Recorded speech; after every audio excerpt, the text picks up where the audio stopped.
Hey guys, today we have a 2025 Lexus GX 550. In this video, I'll talk about what the Lexus GX is, how I feel about the interior space, and what it's like to drive it.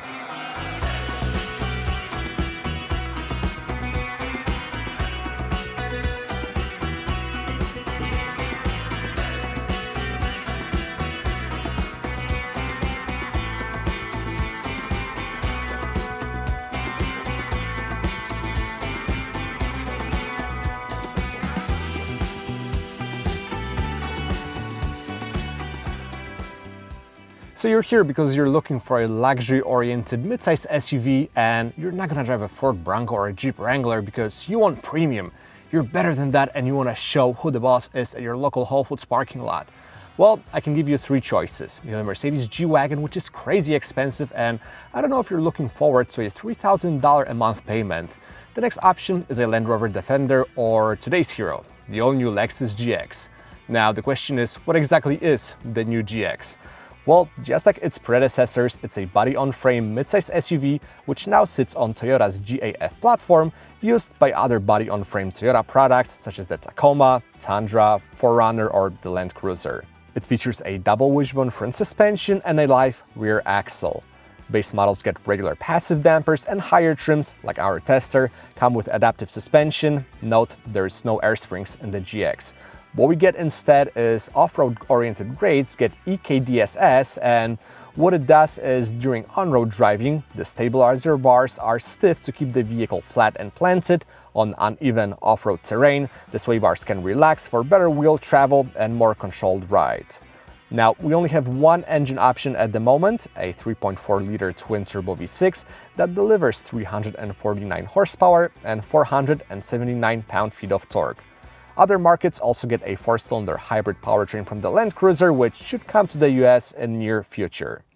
A 10-speed automatic transmission with a 2-speed transfer case is standard, as is a full-time 4-wheel drive system with limited slip, locking center diff, and you can tow up to 9,000 pounds with the GX depending on the trim.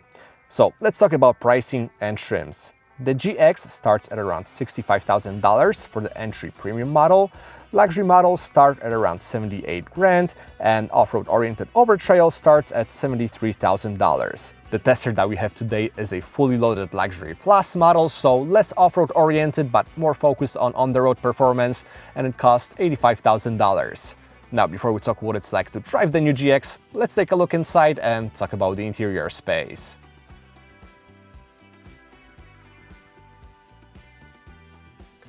Okay guys, inside the new Lexus GX. Now, to say that this cabin is an improvement over the previous generation is an understatement. Not only was it completely redesigned, but the materials used finally live up to the expectations. They all look and feel very nice. There's a lot of matte surfaces, meaning no piano back plastic. Thank you, Lexus. What they did very well here is they blended in usability, luxury, and a little bit of ruggedness that matches the character of the GX. There are plenty of physical controls, everything is laid out intuitively, and getting familiar with all the core functions should take you no time. So let's talk about technology and how it works. Well, it's there and it works.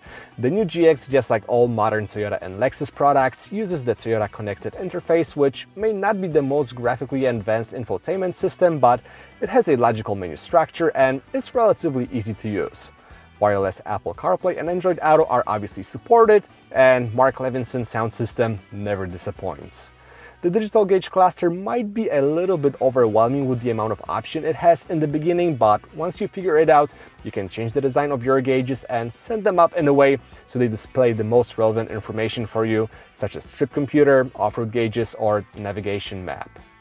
The storage is pretty decent, not as good as in the Land Rover Defender, which is the main competitor to the GX, but we get some space in the center console and under the armrest, the door pockets are fine, and the trunk, thanks to the boxy shape and 77 cubic feet of space, is pretty practical.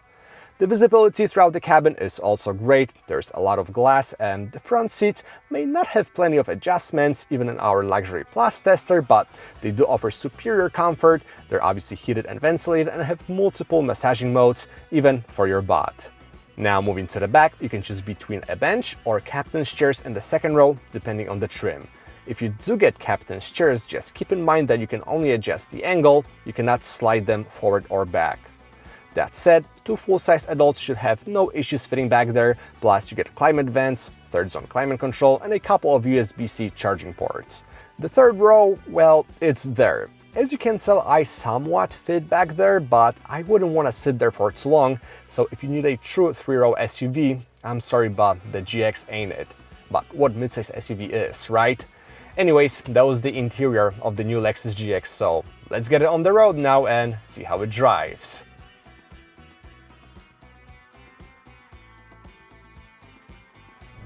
Okay guys, driving the new Lexus GX. As a reminder, we are driving the most on-road oriented Luxury Plus trim. It has all-season tires on, it has adaptive suspension, so let's put it into Sport Plus mode for a second to see how it drives on our favorite back road. There's some fake engine noise that's not present in normal or comfort. And as we can tell, even though the suspension is noticeably stiffer, there is a lot of lean and a lot of body roll. I mean, in the end of the day, it is a body-on-frame construction, so the GX is not meant to be driven very dynamically. Let's take this corner. The brakes are pretty good. Can't complain about them. Let's see how the steering will react here. It actually gives you some feedback, which is pretty good for an EPS rack. The engine is a massive improvement over the old V8. It's much more torquier, it has more power, it works very smoothly as well. It just doesn't have that cool V8 sound, but that's okay. It works pretty well with the 10-speed transmission. It's rather smooth. When needed, it's quick to react. Yeah, so the drivetrain is probably the biggest improvement over the previous generation GX. For some it's for better, for some it's for worse because we lost that V8, but hey, I'll take it. Let's just take those 2-3 more corners a little bit faster. Yeah, it doesn't make any sense and it shouldn't. That's not what the GX is meant for, so let's go back into comfort mode. I love that we have a physical drive selector and a lot of physical controls in the cabin. So let's talk what it's like to live with the GX on a daily basis. You would think the Luxury Plus trim is the most comfort oriented and the most luxurious, and it is. We don't have KDSS here, but it's not the most compliant on-body-on-frame SUV that you can get. I would probably rate the ride quality 6 out of 10. There's that bounciness associated with body-on-frame constructions, and the 22-inch rims that we have on our tester take away some of that ride comfort. What's cool about the over-trail trims, which are most off-road oriented, they have only 18-inch rims, so you have much more sidewall, better, comfortable ride. This isn't punishing, but if you compare GX to its main rival, the Land Rover Defender, well, the Defender will have better on-road manners, not to mention something like a BMW X5 or a Mercedes GLE. Those unibody constructions will be much more compliant. Granted, they're not as off-road capable as the GX is, but if you're cross-shopping the GX with something like an Audi Q7, BMW X5, Mercedes GLE, just know that any unibody construction will just have better on-road manners, it will be more practical, more fuel efficient, and will just feel more luxurious. But if you really want to get that off-road element, that capability to take your $85,000 SUV off-roading and maybe not destroy it, but do some damage, well, the GX will not disappoint you, and I really like it. It has a character, it's awesome, looks fantastic, and Lexus did a great job with the new GX. So let's jump into the final thoughts and summarize this thing.